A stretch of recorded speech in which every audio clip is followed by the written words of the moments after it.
Lejn l-aħħar ta' snin design pajjiżna mbarka fuq ħidma fil-qasam ta' servizzi finanzjarji u kiseb reputazzjoni ta' ġurisdizzjoni serja f'dan il-qasam.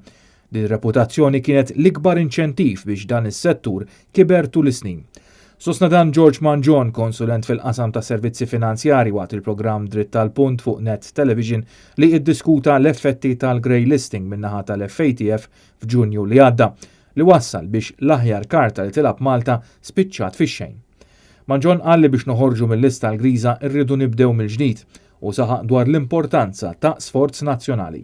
Kull fejn idur fil-istituzzjonijiet hemm infilsin, nies li għandhom il-lealtà oriġinali mal-partit. Issa, wasalna fi-stat li rridu we have to sweep the slate clean għax dan iddependu għal kollox.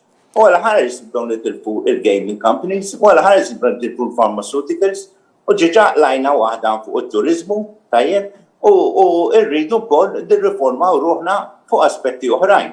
Min-naħa tiegħu il-President tal-Kunsill Amministrattiv tal-Partit Nazzjonalista Graham Bencini qal li l-problemi u l-iskossi għas-settur bdew ferm qabel grey listing.